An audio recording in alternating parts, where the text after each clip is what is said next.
Turpanda kilishgan bodak desa uqmaydigan odam yo'q-ku deyman. Mushu Sultonja ustamninki ikki oshxonasi va go'sht do'konidan siz nimaga ehtiyojli bo'lsangiz shuni topa olasiz. Tamog'ining har xilligi, mulozimatining sarxilligi bilan diyorimizdan nom chiqadi. Bugun mana hayit munosabati bilan ikki oshxona va go'sht do'konidagi har qaysi yurtdan kelgan bolalarni yig'ib hayit o'tkazibdi. Sizlar ko'rayotgandek mana tamoqlarimizning tayyorliqlari ravrus holatda bitib chiqdi. Quluvchiq odamning yo'li uchiq bo'ldi deb Sultonja ustamninki har faoliyatlarni o'tkazib berishi har yurtdan kelgan bolalarning ko'nglini ilitdi. Ko'rayotganingizdek mana sog'an go'sht ulamdi yoki bizningki kovchanyang polo ulamdi yoki bilak tayyorliqlar ulamdi har bir jo'zi songizlardan tutib ba Şu balla şunda hoş olup faaliyetlerde usullarını oynap degan ravrus qızıtıvatdi. Mana Sultonja ustamlarni ko'rayotganingizdek ballaning hoşluğunu ko'rib, o'zining ko'ngli hoş olup, o'zim o'tirg'i tushib usullarni ravrus qizitib o'ynayotdi.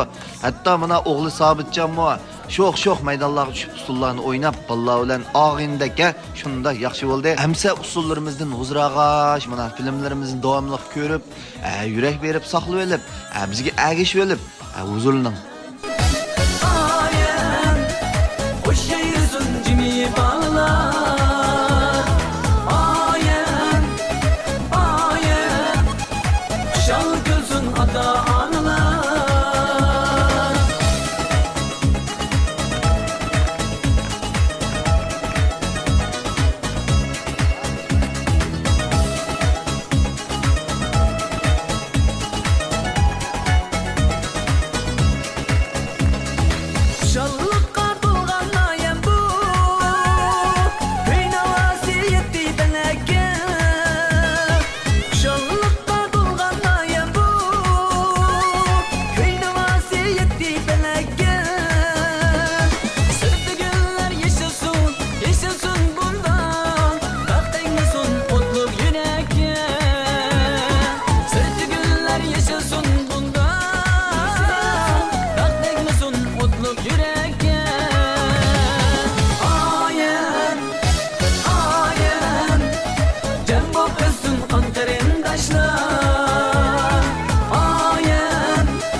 Cem bu özün kan karındaşlar ayem ayem inanlıktın suyunsun dillar ayem ayem o şehirsun cimi bağlar ayem ayem kuşal gözün ata ağlar Mana usuldan keyin bizningki do'kondagi hamma balla shogird balla olsun, ustamlar olsun mana bir so'rin kelib xuddi bir oila kishilardek ko'ngli ilg'or holatda tamoqlarimizdan huzurag'a, kundalik paranglarimizga tushib ketdi. Oy, mana azmatlan ko'ring, nima degan o'xshagan go'shtlar ma bu Mayli qaysi go'sht olsun, so'g'sagan go'shtlarmi, tunur kabobimiz ulamdi, hammasi shunda o'xshabdi. Ma to'qoylardan tutib vah sizning yigingiz kelyapti. Sultonja ustammi o'zim o'kan, ko'ngil ko'ksi tixim o'kan.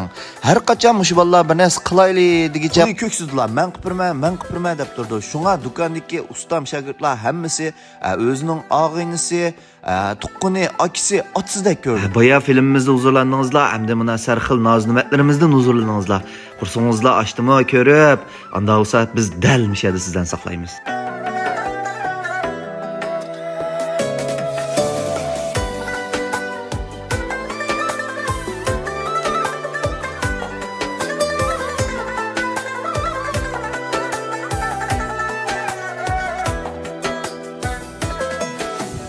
üzülüp deb içinin qat-qatını şurat qaşqa maqoylar üzülüp bargadingiz ama. Kelsingiz bo'ldi. Paxlanni 7 saldoq. Yeni ulab yeni 7 salamiz. Sizlar uchun bugun davomli xizmatda. Hamazanning yemri qatim ro'jatingizga muborak bo'lsin. Sizdan do'kon saqlayman. Xayr xo'sh. Oltin cho'gin kirishgan bodak oshxonasi normal tijoratda. Qaysing basingizlar bo'ldi. Xayr xo'sh. Hamazanning ro'jatiga muborak bo'lsin.